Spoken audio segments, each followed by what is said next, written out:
साथ संगत जी प्यार से कहना धन्य निरंकार जी, सतगुरु माता सुदीक्षा सविंद्र हरदेव जी महाराज की जय। तो दोस्तों अभी मॉर्निंग वॉक पे मैं और पिंकी आ गए हैं। सत्संग लेने के बाद पिंकी के अंदर क्या बदलाव आया है जो है पिंकी अपने मुख से जो है बयां करेगी। साथ संगत जी प्यार से कहना धन्य निरंकार जी। साथ संगत जी सत्संग लेने से हमारे अंदर बहुत बदलाव आते हैं, क्योंकि हमें इतना ज्ञान नहीं होता। पूजा तो हम पहले भी करते थे उस मूर्ति की, लेकिन जब हमें ज्ञान मिला तब हमें पता चला कि इंसान से ही प्यार करो, किसी की बुराई ना करो, सबका भला करोगे तो परमात्मा तुम्हारे लिए भी भला ही सोचेगा। तो सतगुरु ने हमें इतना बड़ा उपहार दिया है, इतना बड़ा उपहार दिया है जिसका इतना शुक्राना जितना करें उतना कम है।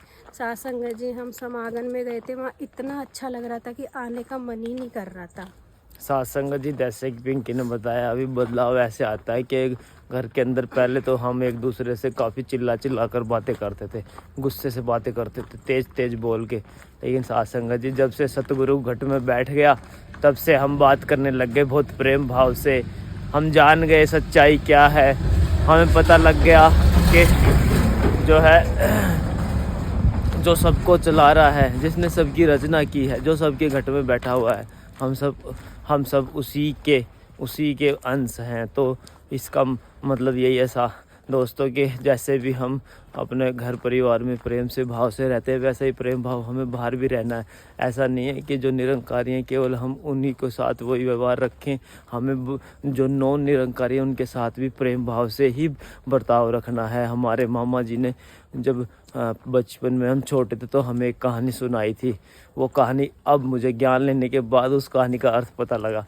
कैसे कि वो दो कबूतर थे, एक पिता ने के दो बेटे थे, उन्होंने दो कबूतर दिए दोनों को और बोला जाओ जाके इन्हें ऐसी जगह लेके मार के आओ जहाँ पर कोई ना हो।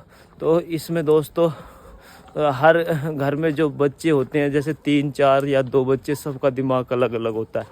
तो कैसे वो बच्चे ले गए उनको, दोनों कबूतरों को, दोनों बच्चे, और एक जगह एक बच्चे ने देखा यहाँ झोपड़ी है, यहाँ इधर झोपड़ी से आगे थोड़ा सा जंगल है, यहाँ कोई आ जा नहीं रहा। उसने उस कबूतर की गर्दन मरोड़ के और जो है उसको मार दिया। और दूसरा बच्चा था जो उसने कदम कदम पर ये देखा, कदम कदम पर ये एहसास किया कि यहाँ मुझे भगवान देख रहा है, मैं इसे काम मारूं, यहाँ भी मुझे भगवान देख रहा है। उसको ये महसूस होता चला गया कि मुझे भगवान देख रहा है।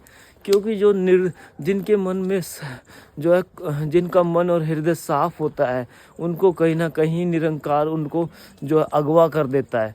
जिनका मन में दया धर्म होती है उनको ही ये प्राप्त होता है, बाकी किसी को प्राप्त नहीं होता। जिनके मन में दया धर्म है उनको, जिनके मन में अहंकार विकार ये सब तरह की चीज़ें होती है उनको ये प्राप्त नहीं होता है।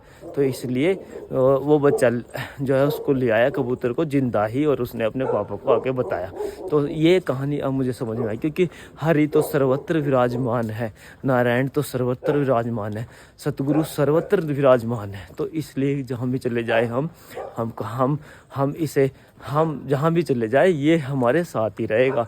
तो ये हम इसकी एहसास में रह के ही सारे काम करेंगे, क्योंकि हम ये कभी भूल नहीं सकते कि जैसे कि ये यहाँ पे कोई ऐसा काम कर दूँ मैं, मुझे कौन देख रहा है, तो ये गलती होगी।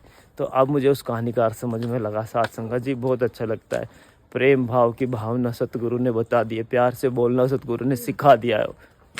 क्यों जी। और उससे बड़ी बात क्या होगी।